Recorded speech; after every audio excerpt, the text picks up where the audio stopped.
Welcome back. Well, there were impressive performances all across the state in various sports last week, but nothing more unbelievable than the showings from one Wamego softball pitcher.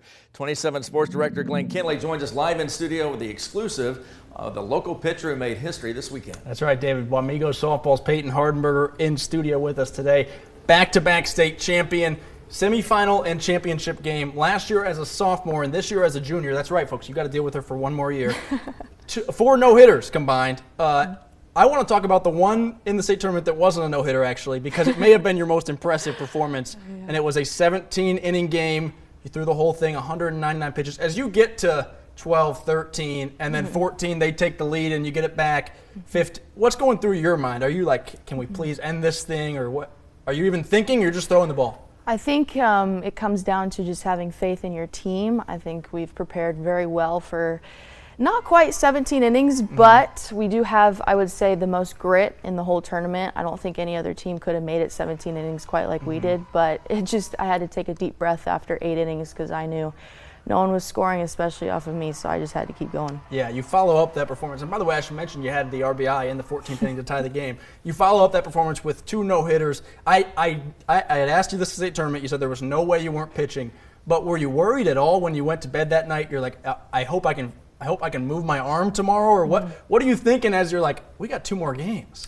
I did everything on God's green earth to make sure I could pitch the next day. A lot of ice? Ice bath, actually. A lot of arm massages and a lot of praying on coming back as healthy as I could. I think when you're a competitor and you work so hard for a moment of holding up another state trophy, you'll do anything to play the next day. Yeah, as you guys go through those next 2 games, were you sore? Or how were you actually feeling? I mean, you looked fine, 2 no-hitters, but physically, are you okay? Oh yes, I was definitely sore. I just had to bite my lip and keep going through it. I think today I'm still working out some soreness myself, but I'm just so thankful for the support system I have around myself, like my trainers, my pitching coaches, my parents even, just allowing me to make the fastest recovery I can. As you talk about the support system, I want to ask you what the last couple of years have been like. You guys win 2 state titles and the crowds have been awesome. I mean, it's really cool to see. What has the Wamego community meant to you, and how have they supported your softball team, whether that's fans or parents or coaches or administrators? It seems like everybody's behind the team. It's been awesome to experience, especially going from a freshman to now becoming a senior, getting to see the community grow. I mean, women's sports in general is kind of a underrated topic, especially in a small town in Kansas. So getting to see the support and just the interest in what we're doing. I think everyone's not only invested in the sport and what we have going, but us as girls and what we're doing. So getting to see that, and just an incredible moment for all of us. Can you break it down for our viewers?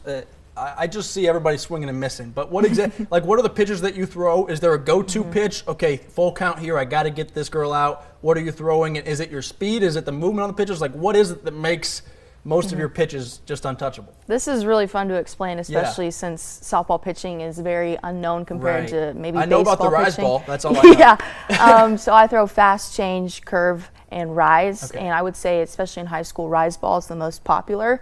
And it was kind of fun in the state tournament to break out. You saw my change up a couple times, which is funny because in travel ball, that's kind of my bread and butter, going to the off speed. But in high school, it's so hard to throw because teams, sometimes are a little behind on the rise ball and the higher speeds. So getting to see that breakout was kind of a funny moment for me, since that's my bread and butter. But high school, I would say it's just really climbing the ladder. If they're going to bite on that rise ball, just keep going.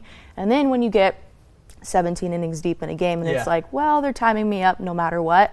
Boom, here's a changeup, and it's just super fun to watch. Yeah, I got to ask, can we shout out your catcher really quick? Because your catcher went through a lot of work. Yes. You threw 199 pitches, and she was behind the plate for all 199. That was in the first game. Talk about your catcher and how impressive she is. Kyra Olberding, I can't say enough. Just the growth she's had from last year to this year. She didn't get to catch in the state tournament last year, but this year she's our only varsity catcher. We have 2 on the whole entire team.